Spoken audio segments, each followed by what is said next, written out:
này mưa nói kia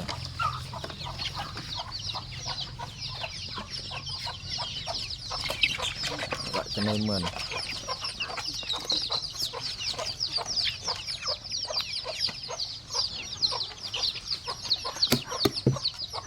cái này mượn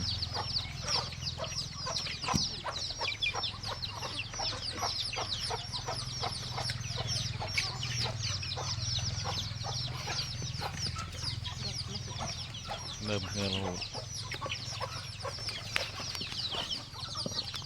đại nó hộp này đại nó hộp tên nào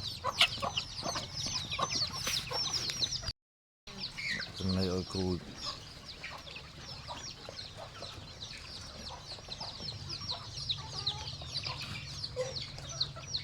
tập bờ ô tô hơi